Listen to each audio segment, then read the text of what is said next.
Hello! For a long time I wanted to show more from the custom tools of our custom tab. Today I'm going to show you a tool that automatically creates views and sheets for different apartments. So it crops them, it places them on sheets, it gets a bunch of data from the areas and pushes it to the sheets. Let's see how it works. So when I press the button, I see a list of all the apartment areas in the project, and I can just select all of them. And then we see the main window of the tool. The first thing that I'm going to do is I'm going to tell it to make only unique apartments, like this. Then I can select the scope boxes for the view orientation, and it has automatically selected the ones that follow the naming convention that we have. The other thing is the view template, the title block for the sheets, and these two parameters are responsible for placing the views in the custom project browser. This thing is responsible for getting the apartment room number, and here we have some advanced settings. Not going to touch them now. So let's go and create these apartments. Now we can see up here that right now the tool is creating the views. After it's done, it's going to crop them around each apartment automatically. And then it's going to rotate them because crop views cannot have a scope box applied, so it has to be a rotation. And finally, it is creating the views and it's pulling data from the areas and it's pushing it to sheet parameters. And when it finishes, it tells us how many sheets it has made. In this case, it's 11. And here are those sheets.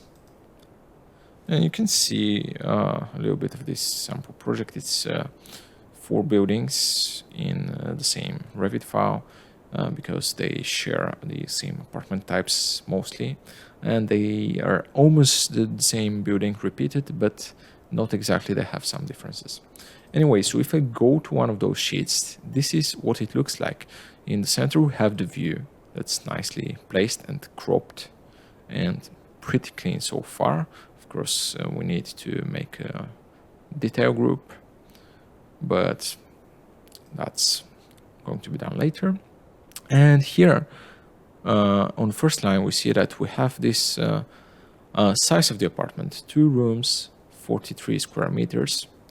And this is data pulled from the area to the sheet parameters. Underneath it, there is this FROD, which is the storage room, and it gives you the area and also if this storage is inside the apartment or if it is outside in the basement or the attic.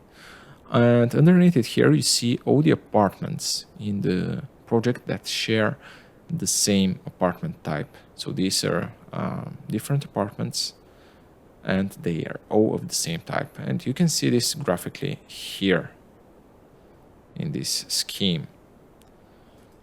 And if we go to the other sheets, you can see the other ones. So this one is only on the first floors. And then we have its very similar apartment that is repeated in all the other floors. And the difference between those two is that this one has a balcony and this one is on the ground floor and it doesn't have a balcony. And this detection whether the apartment has or does not have a balcony is also done automatically by the tool because sometimes these groups are the exact same group, but we want to show 2 apartments of the exact same group as 2 different apartments. Alongside this tool, there are a few more tools that help us. So here is the Assign Unique tool, which helps us to assign a parameter for uniqueness. So we start with the apartment group because our apartments are with groups that contain the areas and the rooms.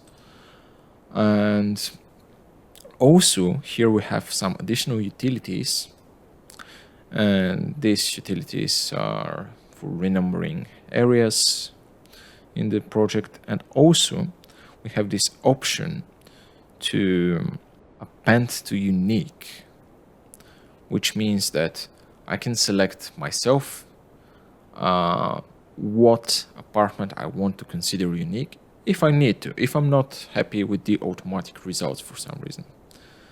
And then we have some other helpers, because these parameters that we have put, they're right now static. Like if I go to the project and I change something, then I will need to use some of these additional tools to pull that data again from the area and to push it here to the sheet parameters.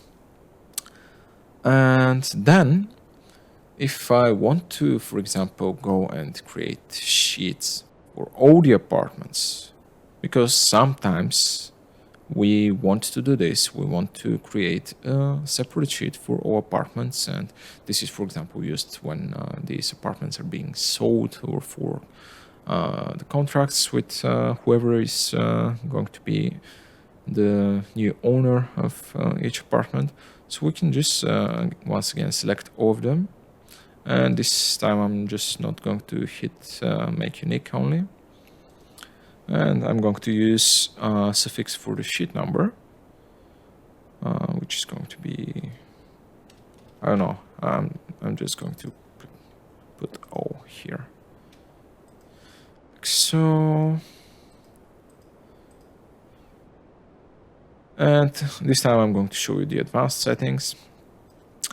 So this is where we have exterior walls, how much it's going to be offset, and this is default offset for the normal interior walls. However, the tool is actually detecting the wall thickness. At least it is trying to detect the wall thickness. Like sometimes there might not be a wall there, and when it doesn't find a wall, this is the default value that it gets if it cannot detect the wall thickness. Here are a few the keywords for that storage place. So instead in Vendict, I can type in inside or outside or whatever I want. And now I'm going to create sheets for all these apartments, and I'm also going to give it a different code here. So it doesn't mix up with the ones that we have made here. And this, of course, is going to take more time, so I'm going to speed up this part of the video.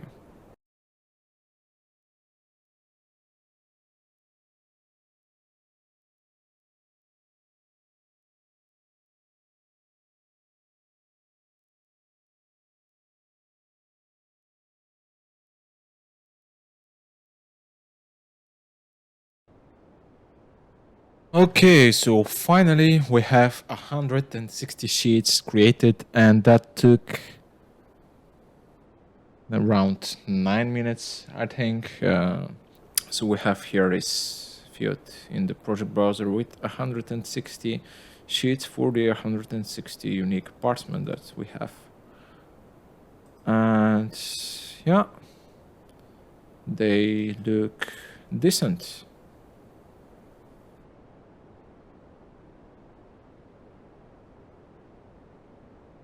That one is also only found in the first building.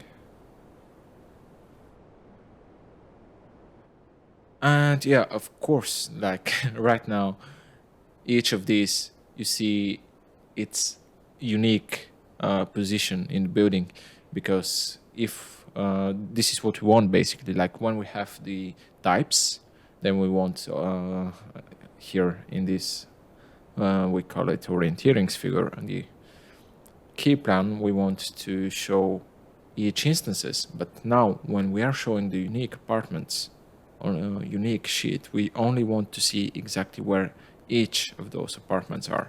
So that's why it's shown that way. And this is it. This is the tool. As usual, I'll probably post a short blog post about it on my website when I'm done with the video. So you could expect that in a couple of days or so. And I'm really willing to show you how some of the other tools that we have work. This is a tool that I have made. I have made all the tools on this tab here. And of course, like, if you have a question for me, feel free to contact me. My name is Victor, and this is Revit Experiments. Have a nice evening. Bye bye.